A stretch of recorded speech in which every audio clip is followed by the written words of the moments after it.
نیت کریں آج سے ہمارے مسلمان، نوجوانوں سے عرض کرتا ہوں، بوڑھے بیٹھ کر نیت کریں، نوجوان کھڑے ہو کر نیت کریں، ہم نبی علیہ الصلوۃ والسلام کی سنت کو ان کافر خنزیروں کے لیے، ہم ان کو خوش کرنے کے لیے ہم نبی کی سنت کو نہیں کاٹیں گے انشاءاللہ۔ اپنی شادی بیاہ کے اندر ان کی غلیظ منحوس آوازوں کو نہیں گنجوائیں گے، اللہ کے لیے کھڑے ہو کر آج نیت کر لیں، رسول اللہ کی حرمت کی خاطر، نبی علیہ الصلوۃ والسلام کی خاطر، رسول اللہ کی عزت کی خاطر، یہ صرف جنون نہیں سمجھے، اللہ آپ کو خوش رکھے، اللہ آپ کو عزتیں دے، اللہ آپ کو دنیا آخرت کی عزت عطا فرمائے۔ وعدہ اور نیت کریں، ہم اپنی بہن کی شادی میں، ہم اپنے بھائی کی شادی میں نبی علیہ السلام کی نعتوں کی آوازیں لگوائیں گے، قرآن کی تلاوت کی گونج ہوگی۔ جب وہ کافر ملعون یہودی وہ ہمارے نبی علیہ الصلوۃ والسلام کا نام لینا پسند نہیں کرتے، ہم کیوں ان کے طریقوں کو ہائی لائٹ کریں؟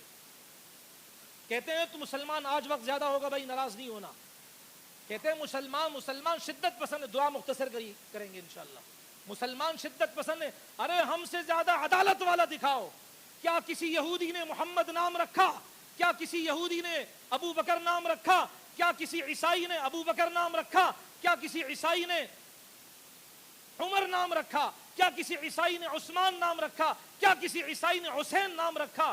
ہمیں دیکھیں، ہمارے گھر میں ابو بکر نام کا بچہ بھی ملے گا، ہمارے گھر میں عیسیٰ نام کا بچہ بھی ملے گا، اور والد بھی ملے گا، میرے اپنے والد کا نام عیسیٰ ہے، ہمارے گھر کے اندر موسیٰ نام کا بچہ ملے گا، ہمارے گھر میں اسحاق نام کا بچہ ملے گا۔ ہم تو سارے نبیوں کو مانتے ہیں، لا نفرق بین احد من رسلی، ہم کسی رسول میں کوئی فرق نہیں کرتے، سب ہمارے ماتھے کے تاج ہیں، ہم ان کی جوتیوں کی خاک ہیں، ہم تو ہر نبی کو اپنے ماتھے کا جھومر سمجھتے ہیں، ہم اپنا عزت اور تاج اور وقار سمجھتے ہیں، ہم تو کسی نبی کے بارے میں ایسے نہیں کہتے ہیں۔ سارا نزلہ مسلمان پر، یعنی کہ عیسائی لڑکی ہندوؤں کے وہاں تعلیم گاہوں میں صلیب کا لوکٹ ڈال کر آ سکتی، کوئی پابندی نہیں۔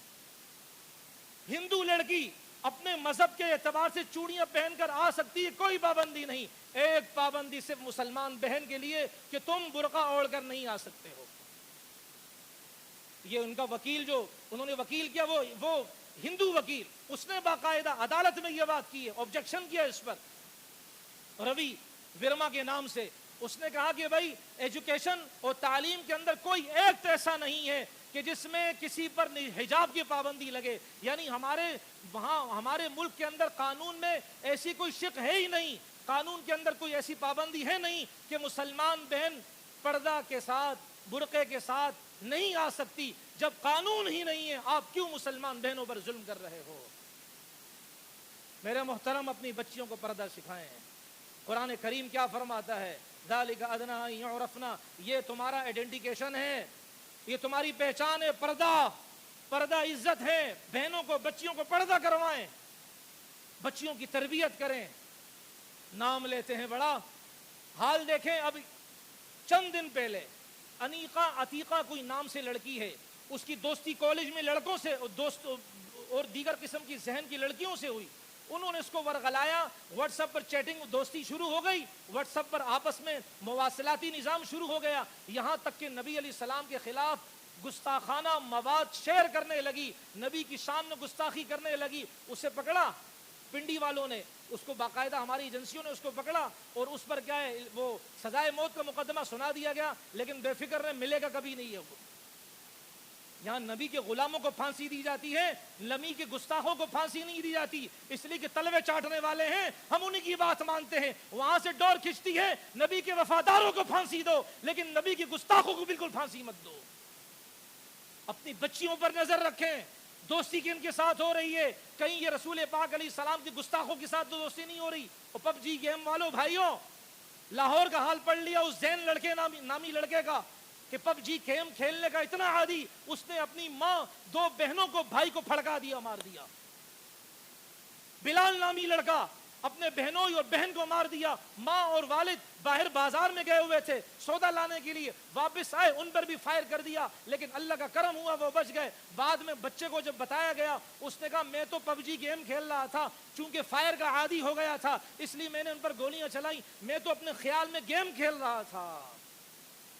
ہمارا بچہ روتا ہے، مائیں اس کو گیم دے دیتی ہیں، ہمارا بچہ روتا ہے، باپ ان کو ویڈیو گیم چلانے کے لیے موبائل دے دیتا ہے۔ اس موبائل نے طلاقوں کی شرح میں اضافہ کیا ہے۔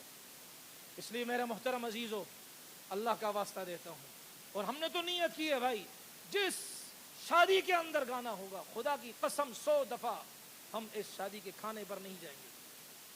جفا کی تیغ سے گردن وفا شعار ہوگی, کٹی ہے پر سر میدان مگر جھکی تو نہیں. اور شاید اگلا حکم اس سے زیادہ سخت آ جائے کہ کسی دن ہم مجبور ہو جائیں کہ ہم ان کا نکاح بھی نہیں پڑھیں گے, جاؤ کسی اور سے پڑھو. اتنے فالتو نہیں ہے کہ وہ میری بہنوں کے کپڑے اتارے. میں آپ کو نہیں کہہ رہا, میں اپنی بات کر رہا ہوں. میں اتنا بغیرت نہیں ہوں. وہ ہندو بنیا خناس میری بہن کے کپڑے اتارے, وہ ان کے لباس کو اتارے, وہ ان کے حجاب کو اتارے, وہ ان کے کپڑے اتارے, برسر عام لاٹھیوں کی برسات کرے, اور میں بغیرت بن کر اپنی بہن کی شادی میں ان کی ناچ گانے کروں, میں بغیرت بن کر ان کی آوازوں کو گنجواؤں, میں بغیرت بن کر ان کے گانوں کو سنوں. میرے جیسا بغیرت دنیا میں کوئی نہیں ہوگا. ہماری ماں کو کوئی گالی دیتا ہے, ہماری بہنوں کو کوئی گالی دیتا ہے, ہم پوری زندگی کے لیے اس سے ناطا توڑ دیتے ہیں. یہ محمد الرسول اللہ کی روحانی بچیاں نہیں. میرے محترم, اگر کل کو رسول پاک علیہ الصلوۃ والسلام نے ہمارا گریبان پکڑ لیا, ارے تم نے کیا کیا تھا میری روحانی بچی کے لیے جب برسر میدان برسر عام لٹ رہی تھی, دہائیاں دے رہی تھی, بھیک مانگ رہی تھی, عزت کی بھیک مانگ رہی تھی.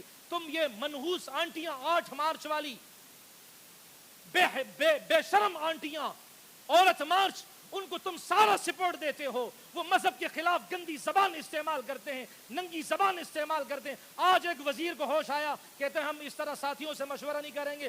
3 سال تک جھگ مار رہے تھے, ابھی ووٹ کا سلسلہ آیا, بغیرت, ابھی ووٹ کا سلسلہ آیا تو اب کیا ہے, تم لوگوں کے سامنے مقدس گائے بننے کی کوشش کر رہے ہو. انہوں نے میری نبی کی توہین کی, میرے نبی کی عائشہ کی توہین کی, حجاب کی توہین کی, قرآن کی توہین کی. تم بغیرت بنے اپنی کرسیوں پر بیٹھے رہے. اب جب ووٹ کا سلسلہ آیا, اس لبادے کے اندر آ کر تم ہمیں الو بنا رہے ہو. اور جو ان کی وکالت کرے گا خدا کی قسم وہ سیدہ عائشہ کے دوپٹے کو بیچنے والوں میں شامل ہوگا. جو ان کی وکالت کرے گا محمد پاک کی ختم نبوت کے گستاخوں میں شامل ہوگا. جو ان کی وکالت کرے گا وہ ابو بکر صدیق کی بیٹی کے اوپر الزام لگانے والوں میں, اس کے تقدس کو پامال کرنے والوں میں, دوپٹے کے تقدس کو پامال کرنے والوں میں شامل ہوگا. اس لیے میرے بھائیوں, دل خوش کر دیا آپ نے نیت کر کے. اب عملی میدان میں آپ جائیں گے, عمل کریں گے. آپ کوئی بھی ہو, مولوی صاحب ہو, کوئی بھی ہو, دین سے لگا ہوا ہو, آپ کو 1000 فضائل سنائے. ارے لوگوں کو قریب کرنے کے لیے گانے کی مجلس میں چلے جاؤ, جوتوں کی نوک سے اڑا دو ایسی دعوت کو. ہمیں محمد عزیز ہے, خدا کی قسم محمد کی برکت سے کائنات بنی ہے. جس کی برکت سے کائنات بنی ہے, جس کے نام پر ہم کھاتے ہیں, اسی کی تھالی میں چھید کریں, یہ انسانیت سے گری ہوئی حرکت ہے. کریں گے بھائی, اللہ تعالی ہم سب کو عمل کرنے کی توفیق عطا فرمائے. شادیوں میں کون ان ظالموں کی آوازوں کا بائیکاٹ کرتا ہے؟ کون رسول اللہ صلی اللہ علیہ وسلم کی نعتوں کی آوازوں کو گنجوائے گا؟ اپنی بہن کو نبی علیہ الصلوۃ والسلام کی نعتوں کی سائے میں رخصت کرے گا. اللہ تبارک و تعالی ان اٹھے ہوئے ہاتھوں کو اور عزت دے, موت تک عزت دے, اور قیامت میں عزت والے لوگوں میں ان اٹھے ہوئے ہاتھوں کو مجھ سمیت اللہ ان کی برکت سے شامل فرمائے.